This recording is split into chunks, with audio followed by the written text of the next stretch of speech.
Hey, everybody. Most of you know my guest today, Alex Berenson. For those who aren't familiar with his background, Alex is an American writer and former New York Times journalist. He was a reporter for the Times and has authored several thriller novels and a book on corporate financial filings. He was born in New York, grew up in Englewood, New Jersey, graduated from Yale in 94 with a bachelor's degree in history and economics. In the fall of 2003 and the summer of 2004, Berenson worked covering the occupation of Iraq for the New York Times. He then covered the pharmaceutical and healthcare industries, specializing in issues concerning dangerous drugs. Beginning in 2008, Alex reported on the Bernie Madoff $50 billion Ponzi scheme scandal. He is now a pariah among his former journalistic colleagues because he has integrity and an inclination to tell the truth, even when it doesn't suit his career or professional interests. And we're all very, very grateful to that, Alex. The reason I wanted you on board, there's a couple of reasons. I mean, the stuff that you keep cranking out is amazing. And it's so well researched and so reliable. I love to read your posts because, you know, you're very, very disciplined about making sure that you got your facts right. The really interesting thing that's happening now is your Twitter case, and particularly the recent revelations that show that the White House actually used your name in telling Twitter, you got to deplatform this. And that just seems like an open and shut, clear-cut First Amendment violation. And I don't see how they get out of it. But anyway, tell us what happened. Sure. As you know, and people watching this know, last year there was a lot of pressure on social media companies about the vaccines. And, I had in 2020 taken a position really that the lockdowns were a mistake and that school closures were a mistake. And, I think a lot of people on the right actually supported me pretty strongly. And then the vaccines came out, the COVID vaccines came out in December 2020. And I initially really wasn't strong. I didn't have a strong feeling. I thought, this is probably a good thing, probably going to help end this epidemic. But as I'd covered the drug industry for the Times for a long time, so I was pretty familiar with the games that they played. And I pretty rapidly, especially in clinical trial design and testing, and I pretty rapidly came to the conclusion that the vaccines really hadn't been very well tested despite the size of the clinical trials. And so the early rollout, I raised questions about in Israel, and I quickly became, there was this disinformation dozen that you were a part of, I think. But I was not part of that, but I was like the 13th, person who became a focus of the White House. And in some ways, I think I was more of a focus because I did have this background of credibility and because I used my Twitter feed in a pretty pointed way.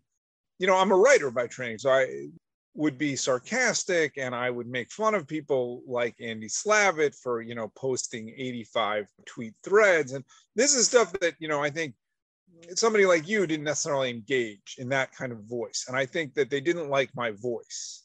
And so in April of 2021, I now know there's a meeting that happened to discuss, what the White House likes to call disinformation or misinformation, which to my mind is just, from my point of view, presenting facts about the vaccines that they didn't like. And look, I think there are other people out there who posted stuff that probably went too far and in some cases wasn't true or was highly speculative. I try not to do that. But whether it's, disinformation or misinformation or malinformation, the most important part of that word is information. And, in the United States, as far as I'm concerned, we have the right to say what we think and debate, even if we're wrong. And in some cases, even if you're lying, as long as you're not harassing people or hurting people, you have the right to speak. And whether that right extends to a platform like Twitter is a different issue, but certainly the government shouldn't be trying to curtail your right to speak. So in April 2020, they have a meeting at the White House to talk to Twitter. And my name came up specifically as somebody who they were focused on as putting out information about the vaccines they didn't like. And this appears to have put Twitter in a bad position because Twitter had been assuring me privately that what I was doing was okay. And they'd done that in May of 2020. They'd done that in December of 2020, and they'd done it again in March of 2021. So this is after. Let me interrupt you, Alex, because I have a question about that. Sure. How did you even engage? I mean, I was doing stuff with Twitter and Instagram. Nobody ever had a conversation with me. They just took me off. Sure. So great question. If you're the head of a big company, or if you're a big public figure, you're going to have some kind of channel to Twitter. They're going to reach out to you probably, or your PR people are going to find a way to contact them. I didn't have that, actually. Jack Dorsey just suddenly began following me in May 2020. And at the same time, Twitter's vice president of corporate communications contacted me and said, hey, let's have a conversation about what you're talking about. We don't want to censor, we don't want to censor you for sure. And we had these sporadic conversations. They weren't long, but it was sort of, when the vaccines came out and I realized I was going to be questioning them, I wanted to make sure they would know that. And then again, in March of 2021, I had a short conversation with them because they were again tightening their policies. So in April, Twitter's internal people were having communications with each other saying, we don't actually think he's violating our policies. Yeah, he's saying stuff, but he's careful about it. And he's sort of coloring within the lines. And the White House was focused on me. And the language, that they use is the White House asked, or I can't remember if it's asked or demanded. It's in what I posted, but the White House wanted to know why Alex Berenson hasn't been kicked off the platform, which is clearly targeting me.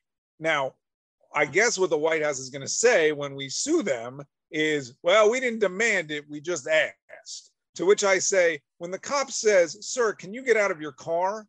Do you think you have a lot of leeway in that question?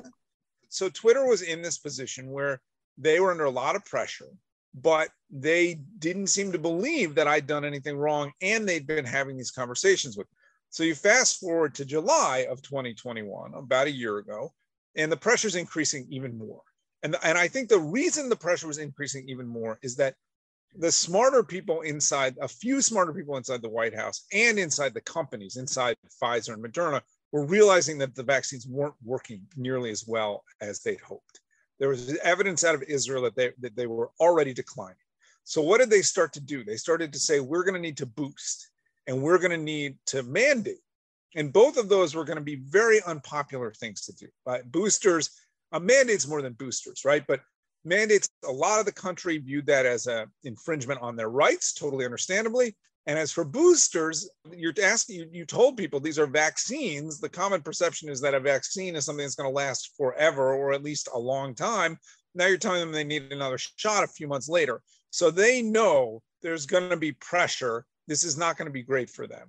And their response is, we need to turn up the heat even more. And on July 16, 2021, President Biden says the social media companies are, quote unquote, killing people by allowing, vaccine skeptics to speak. And a few hours later, Twitter locks me out for the first time. About a month after that, I am banned permanently from Twitter. I then sue them in federal court in December of 2021, saying you shouldn't have banned me.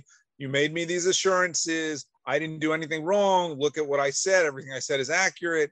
Those claims, as you know, I know your claim did not survive the motion to dismiss, and you're now appealing it. But these claims against social media companies have a very, very hard time, because social media companies say, well, there's this thing called Section 230 of the Communications Decency Act, and that gives us essentially carte blanche to do whatever we like in terms of banning decisions. And if you don't like it, sue us, but we're going to win anyway. In my case, the case was heard by a federal district judge for the Northern District of California, a Clinton appointee, not a Trump appointee, not a Republican judge. And he said, look, Berenson seems to have shown at the least that he has these communications with a Twitter executive, and they seem to have been in the process of sort of modifying their contract with him. And so he's got a breach of contract claim that I'm going to allow to move forward, and I'm going to allow very wide discovery of what they were talking about to third parties. But he said, the big claims, the big First Amendment claims, the claims that Twitter's a state actor, I'm going to throw those claims out. Okay, so this led to an interesting position for me. And which by the was, way, I let could have, me interrupt sorry, so people yes. understand, because the term state actor is a term of art.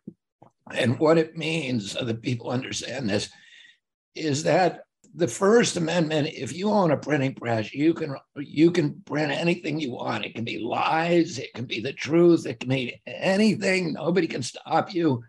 Nobody can tell you which writers to host, who you can fire, who you can, who you can deplatform. And Twitter, essentially, the law looks at Twitter as just a big printing press. It's privately owned. The state has no right to tell them who and who they cannot fire or deplatform. The problem is, if a state or federal official orders them to censor people, and at that point, they become a surrogate of the state. And the way that we refer to that is a state actor, and the state is not allowed to censor you. You know, that just for so people understand, when you say state actor, the theory is that in your case, they were acting as a surrogate for the federal government in censoring you, and they weren't. And at that point, the First Amendment is implicated. Yes. So I would, yes, that essentially the federal government has deputized them. So I would push back a little bit on the printing press analogy, especially because Twitter's a California company. There is a question under California law, certainly, of at what point does a private company become a public forum and have to allow all speech, even speech it doesn't like. California's Constitution has even stronger free speech protections than the US Constitution. And for example, shopping malls in California are not allowed to ban political speech. And this is something that that has been litigated over and over again. And it's very clear.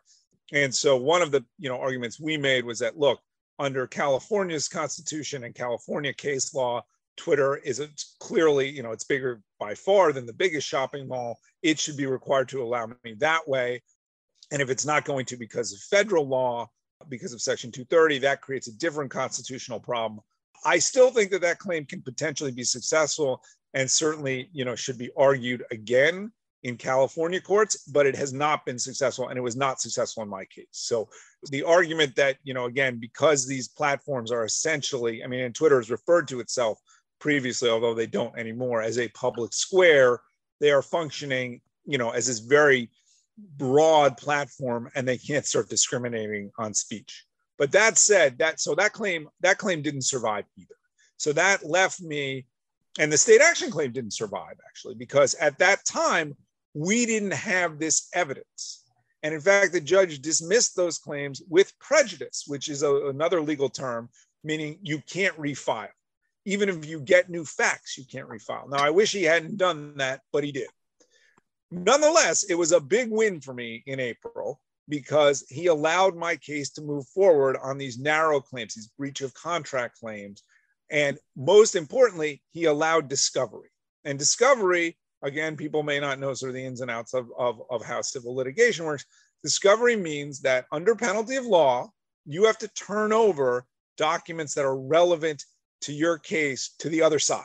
It's actually a pretty amazing thing to make people do. So basically, you have the right to, I had the right to find out whether Twitter had been talking to other third parties, because in that way, I would help make my case the breach of contract case. And, I also had to turn over certain information to Twitter too.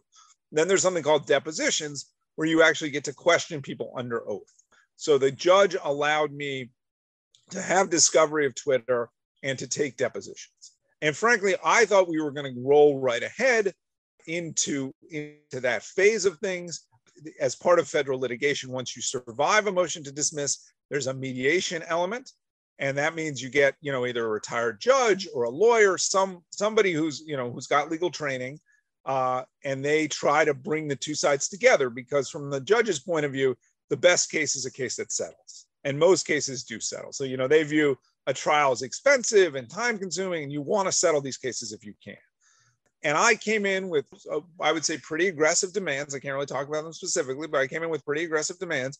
And as I said publicly in June, which is just 2 months ago, I'm not going to settle this case unless Twitter essentially agrees to turn over all the third-party discovery that it would have to turn over otherwise. And lo and behold, a month later, I did settle the case. And a lot of people on the right actually said, oh, this jerk, he raised all this money to fight Twitter and he promised he'd settle the case, or he'd never settle the case. There he is. He settled the case. He just took money from Twitter. He's just a grifter. You're never going to hear another word about this. Well, last week, I published documents that come out of the case. And those documents show, amazingly, what we talked about to go all the way back, that in April 2021, the White House was asking for my head on a platter. Now, what do I do next? Well, I can't sue Twitter again. Twitter, that lawsuit, that ship has sailed. I'm back on the platform. That case has settled. But I can now bring a claim directly against the White House and against people in the White House or who were in the White House at that time for trying to abridge my free speech rights. And there's something called a Bivens claim. And this is just something I'm starting to learn about, but essentially a Bivens claim is, look, I have this constitutional right, even if there's nothing specific in the law that gives me a tort, my constitutional right is so powerful, I have to be allowed to sue the government on my own behalf. And I have to get injunctive relief if I win and maybe monetary damages. We'll see. But that's the next phase of this very clearly. Yeah, just to kind of compare, our experiences, we sued. I have a couple of suits in this area. One, I have a direct suit against Elizabeth Warren, who asked Amazon to stop selling a book that I wrote the introduction to by Joe Mercola. Oh yeah, she did. I'm in that letter too. That's right. So we're going through the courts on that. Of course, we expect to get a motion. We expect the lower courts to dismiss it. We've now gone up to the Court of Appeals. And then we have our Facebook, CHD has a Facebook case, yep, which they got deplatformed from Facebook, my organization. So I'm representing them on that case, along with some other really great lawyers. And we argued, I guess, last month in front of the Ninth Circuit. And that case, and we got 3 judges, and one of them seemed friendly. One of them was like poisonously hostile to us, just angry, hostile. It was a Republican judge, but I don't know why, but he was hostile. And then one who was indeterminate. So we're waiting for that decision. But we had this. Do you have any sense of when that'll be handed down? No, you don't know. You don't know. It could be 6 months. It could be, a week from now. But one of the things, the judge who was hostile to us, we went in there and said, look, the White House was telling them to do this. It told Facebook to take down everybody who's on the disinformation dozen. And I'm at the top of the disinformation dozen. Not only that, but Janet Psaki, the communications director for the White House, specifically mentioned me in a White House press conference as somebody who was promoting the kind of disinformation that they were asking the social media to take down. So we're not suing the public official, which is what you're doing right now. On that case, we're suing Facebook. So we didn't sue the White House. With Facebook, not only the White House told them to take us down, but Adam Schiff told them to take us down, and Elizabeth Warren told them to take us down. And when we said that to the judge, the hostile judge ridiculed us and said, well, Congress tells people to do things all the time that it has no power to make them do. And there was no, there was no threat behind that. And what I said to the judge is, these are the same 2 senators who are publicly threatening to break up the company and to revoke their Section 230 immunity. You mentioned Section 230. This is an extraordinary law that says that even if somebody defames you on that site, so somebody says something that is overtly lying, defamatory about you may have a lawsuit against the guy who said it, but you cannot sue the site. You cannot sue Facebook or Twitter, so they're not responsible for any kind of, poison they put out. And it gives by the way, I agree with that part of 230, because how could Facebook or Twitter of course monitor a trillion tweets? It can't. That part I agree with. Right. Okay.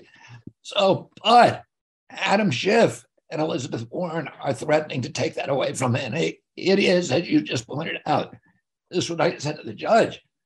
I said, they're considering this legislation. That is an existential threat to that company. You cannot say that that company is not conscious of what is not feeling the threat of what when Congress says to them, if you don't take them down, we're going to take away your Section 230 immunity. That is a genuine threat.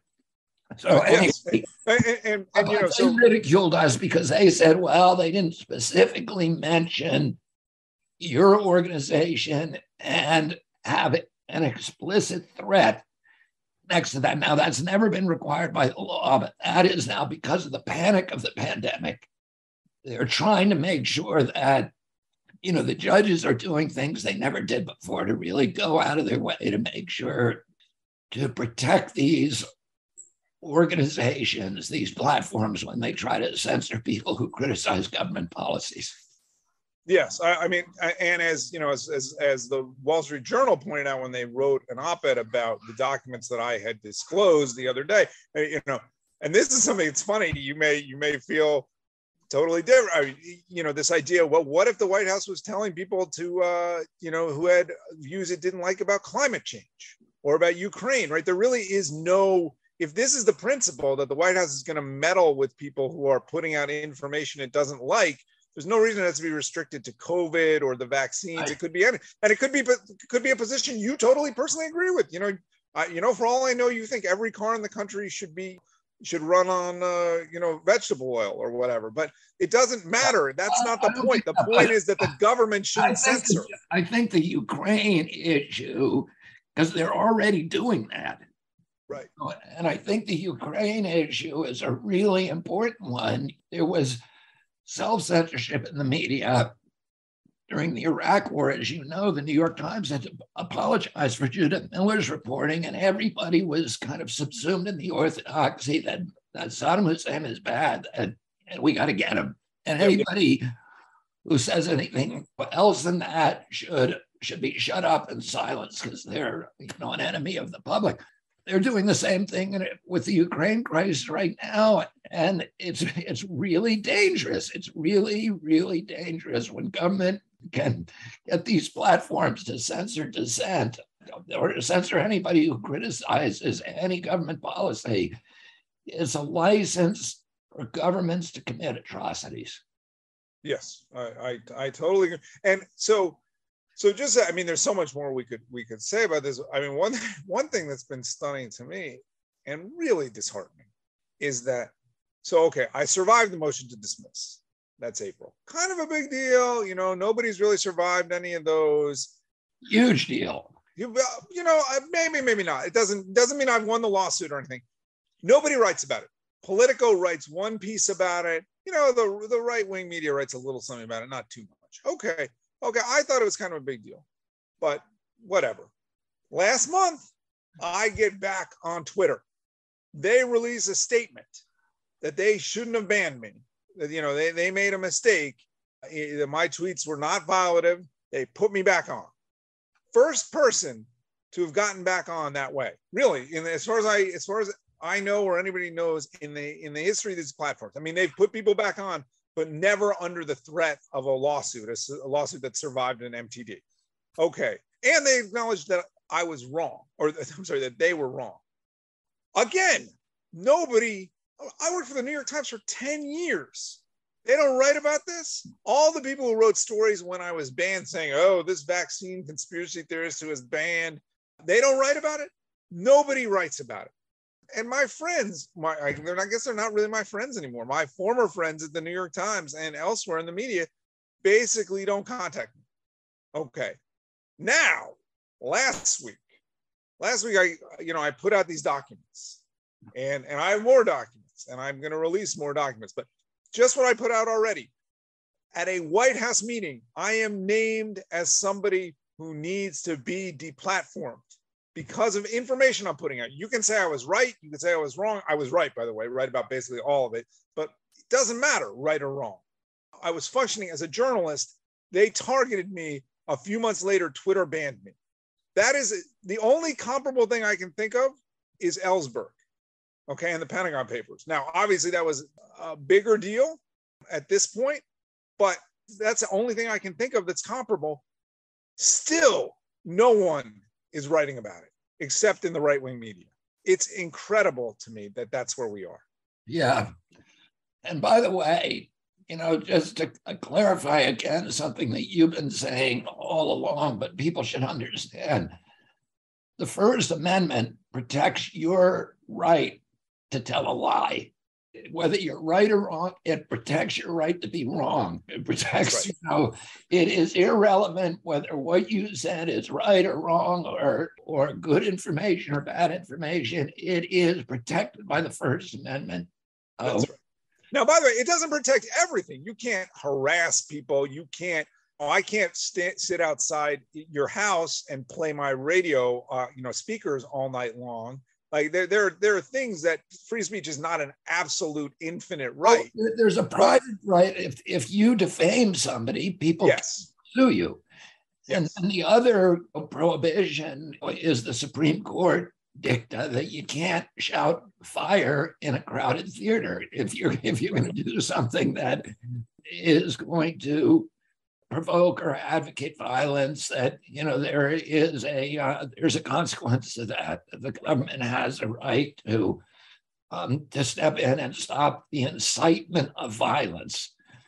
So but absolutely nobody is claiming that I did any of those things. Right. This is my talking about the vaccines in a way that people didn't like, period. Let me ask you this. And the term vaccine misinformation has nothing to do whether it's about its truth or falsity. It is a euphemism for any statement that departs from government proclamations and government orthodoxies, and that's all. Right.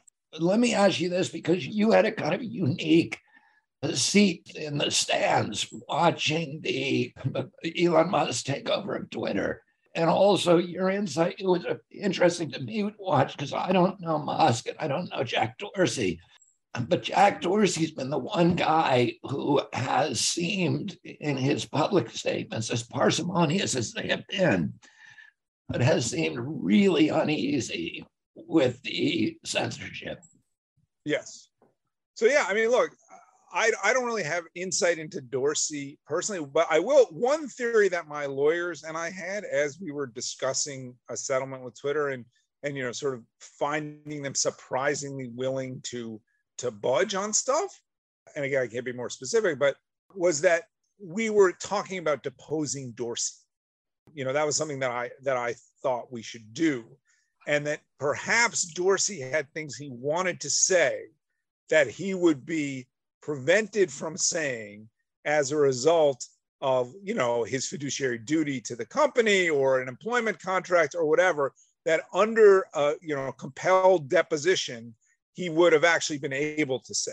I have no idea if that's true or not. It was just a theory that I had. Now, unfortunately, one thing that, in any settlement, we were always going to have to give up was depositions. You can't compel somebody to testify under oath in a case that's settled. So there will be no deposition. Well, unless the new lawsuit goes forward and we're able to depose Twitter execs as part of that. So we'll see about that. But so I do wonder about Dorsey. In terms of Musk, and I've said this publicly, look, I think Elon believes in free speech. I do. I don't think it's a great thing for the world that we would be dependent on this billionaire for our free speech, especially because, Tesla has a huge market in China. What the Chinese think of free speech. I would like to believe that if Elon owned Twitter and the Chinese government said to him, hey, we don't like what you're doing with this, make up your mind whether you're going to be allowed to sell cars in China or not, he would say, go get bent. But, he's not, the ideal situation is not that we're dependent on Elon Musk It's that Twitter gets recognized, to my mind, as a public utility that essentially has to allow all the speech in the world. Whether we get there or not, I don't know. By the way, there was this very, very strange outcry in the liberal media when Elon was going to take over Twitter, saying we can't have a billionaire, running our communications. Much. Right. What about Dorsey and Zuckerberg and Sergey Brin and Larry Ellison and Bill Gates and Jeff Bezos owning the Washington Post? Yeah, who owns the Post, which was apoplectic about Elon taking over Twitter. Yeah. No, the left has really not distinguished itself. And I know that this has been upsetting to you, and it's upsetting to me too. But you must feel it very personally. It's baffling to me. It's really baffling. It's what my cousin said to me one time. We were talking about, somebody who had gone off the rails, and he said one day we were all eating peanut butter and jelly sandwiches and thinking we were on the same page. And the next day you wake up and, who are these people? I grew up believing that free speech was sanctimonious, that we ought to be protecting the poor and vulnerable in our society. And these COVID countermeasures were really just a war on the poor. They just obliterated. They were, as I say in my new book, A Letter to Liberals, it was a pajama party for the wealthy. They got to order DoorDash and, Uber, and their kids were watching, we're doing remote learning and the whole family. For me, it was wonderful having my kids home for a year. If you were a Black in Compton or Harlem, it was a nightmare where the police come in and they cut the rims off the basketball court so you can't go out, where you don't have the computer, the laptops in your house. And, child abuse is the only indicia of poverty that actually where the data improved. All the other things, suicide, alcoholism, depression, mental illness, everything else. And the only reason child abuse got better is because child abuse is reported by the schools. That's right. So it was an artifact of data collection. And what we really did is we took those kids who were abused and we locked them at home with their abusers. And 55% of teenagers in this country, Black and white, reported being abused during the pandemic, of emotional abuse or physical abuse. So this was just, there was many more children died of color across the globe, 200,000 kids, many more than died from the pandemic. They were being killed by the lockdowns, by the, all of these countermeasures were catastrophic for the poor. What's funny is the wrong word, but what's funny is, people on the left, you see them just starting to talk about this. I mean, mainly they don't want to talk about 2020 at all, which is very interesting. But you see there's sort of this consensus, the schools must never close again. That was a mistake. And, these few people who are left, on Twitter and elsewhere who are sort of complaining that the country's moved on, even the left is largely mocking them at this point. But and I guess that's as close to a reckoning as about lockdowns and school closures as we may get. But that reckoning hasn't spread at all to the vaccines, right? So people still, and yet I think in their heart of hearts, almost everybody knows the vaccines basically failed, that at best they worked for a few months last year, but they are totally ineffective against Omicron. And that, look at what the uptake is right now, and look at how few people are getting their young children vaccinated. So there's this weird disconnect over what you're allowed to say about the vaccines and what I think a lot of people feel. And it will be interesting to see over the next couple of years how that plays out. Yeah, that will be really interesting. How do you unravel an orthodoxy?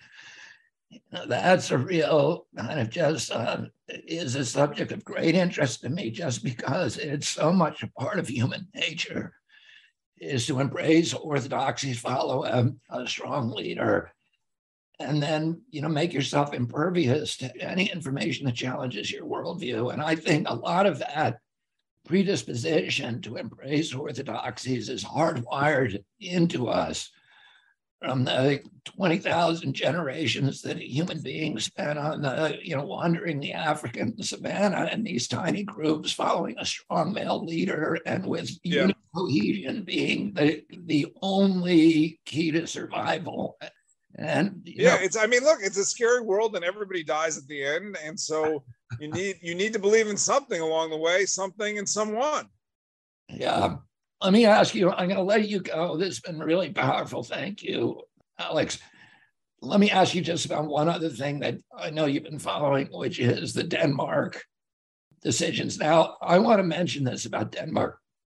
For many, many years, CDC's position is that Denmark has the best data reporting system, and virtually all of the vaccine decisions are based in one way or another, and sometimes almost completely on Danish data. And so now the Danes have said, holy cow, we should not be vaccinating children. And so tell me what your take is on that. Well, my take is they've been pretty science-based. It's very interesting. The left, as you say the CDC in Denmark. I say, the left in Denmark, you can find stories in the New York Times talking about how the Danes had wonderful vaccine uptake in the first wave last year, and how they all wore masks, and they had tremendous social cohesion, and they have government trust, and that's why everything works so wonderfully there. Look, in reality, the Danes are pretty healthy people. And so, as we know, sort of the number one mortality risk with COVID is age, but the number two is obesity and sort of general cardiac and cardiovascular unhealthiness. So, they did reasonably well, and then they did go get vaccinated, and they enjoyed what I call this happy vaccine valley for a few months last year. But lo and behold, in December 2021 and January 2022, as Omicron came to town, they had a huge wave, and they had a lot of deaths, and they've had another wave since then. And I think that they are well aware that the vaccines don't work very well against Omicron, and they know that any risk for kids, even if it's a small risk of myocarditis or other potential long-term problems, is just completely unacceptable. And so that's basically what they've said. You are not going to be allowed to be vaccinated as a child or anybody under 18 unless you have some sort of severe condition that would put you at high risk from COVID, and you have a consultation with a pediatrician. That's where the United States should be, by the way. If we're not going to completely pull these vaccines from the market, basically I would extend it far past 18. I'd extend it to 50 or so, probably. Anybody who's not morbidly obese or at really high risk from COVID for some reason, who's under 50, these vaccines should be black boxed for, and basically nobody should be allowed to get them at this point. Look, you could go even further and say they should just be pulled entirely, but I'm trying to reach some kind of reasonable suggestion. And are we going to get there, or are we at least going to follow? Because I think other European countries will follow the Danes. Are we at least going to follow the Danes and hopefully other European countries on this? I hope so. But you're right. Like, they're pretty data driven. They're smart. They have a comprehensive national health insurance system, so they know what's happening in the country. The Danes have good data on schizophrenia and cannabis, by the way, which is, as you know, another pet issue of mine. So, and these countries that are sort of 5 to 10 million people that are well run, it's sort of like a handful of people can be in charge of collecting this data. And so it works pretty well. And it's still a big enough data set that you can draw meaningful conclusions from it. Yeah, well, we used to have a good data system in our country, and our data is terrible. It's terrible now, like everything else in the U.S. healthcare system. I would argue it was deliberately sabotaged, and that's not theoretical or conspiracy theory. I can show you. But one of the interesting things, the last thing I'll just mention to you, and I don't know whether you have any comment on it or not, but it came out this week that Pfizer, as you know, Pfizer is the only company that has an approved vaccine, an FDA-approved vaccine. But the FDA-approved vaccine, which is the Comirnaty vaccine, is not available in the United States of America. The Comirnaty vaccine is identical to the BioNTech vaccine, which is available, but that one is still under emergency use authorization. Yes. It should be illegal because you can't get an EUA when there is an available approved one. Yep. They wanted something approved so that they could tell everybody, oh, there's an approved vaccine, you got to get it. Yep. Even though it's not available here. But it was Yep. it was kind of a shell game.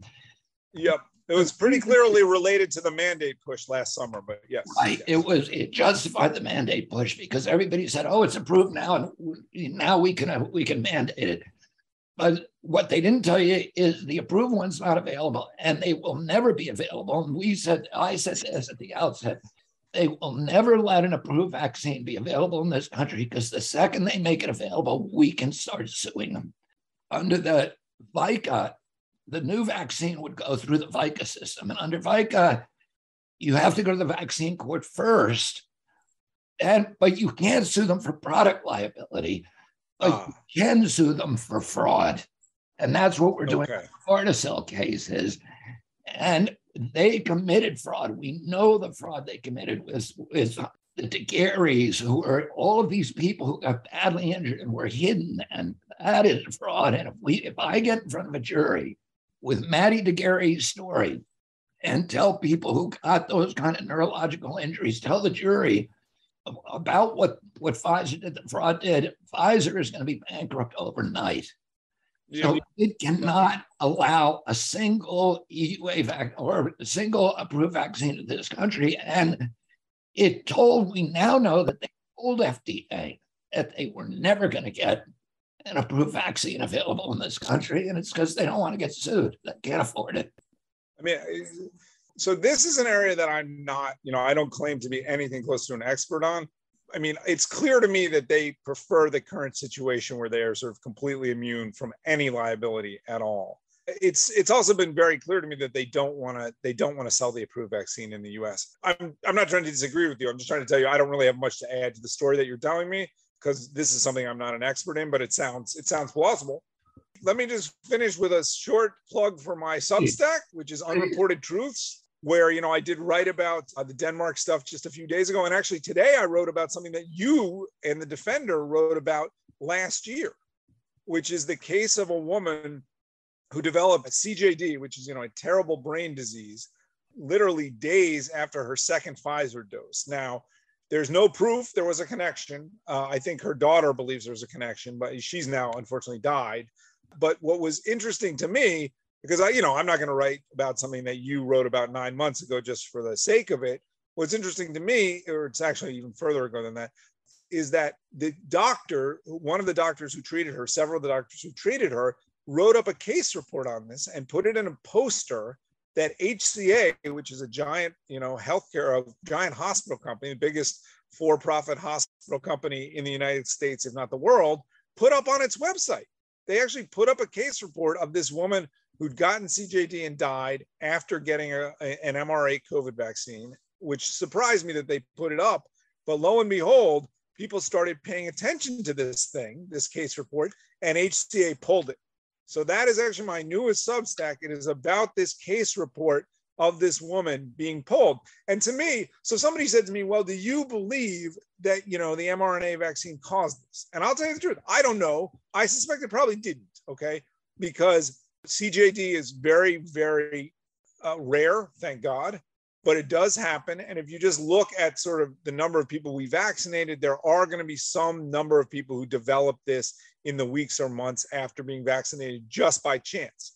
What I do care about is that this company, after allowing its physicians to write about this, suddenly decided it was too hot to handle. And so when I called HCA, or I emailed HCA and said, hey guys, what happened here? Well, they've now claimed they're going to put it back online. So let's hope they do. So that's a small victory for free speech over censorship. Okay, so I want you to tell our audience how to find you on your Substack. Alex's Substack is one of the ones that I follow religiously. We don't always agree with each other. We don't always agree, but we don't have to, right? So it's Alex Berenson, AlexBerenson.substack.com. Also, if you search for Unreported Truth Substack, it should come up. But Sometimes the search engines do funny things, but you can always get to it at alexberenson.substack.com. And as I tell people, you can pay for it or you can subscribe for free. Basically, the product is much the same. Most people do subscribe for free, which is okay by me. I want the largest audience possible, but enough people have decided to sort of support me and support the movement that I know I can support my family, which is very nice considering I don't think I'm going to be working again at the New York Times anytime soon. Yeah, so, and I think it's important for our movement, for people who care about democracy, about public health, and about just integrity and good government to support the people who are taking a stand on that and getting punished for it. So you've lost a lot of income, you've lost a lot of career prospects, and I would encourage all of our audience to subscribe and to the extent you can also pay for Alex's Substack. Thank you, Alex Berenson. Thank you so much. Let's talk again soon. Yes. Talk to you soon.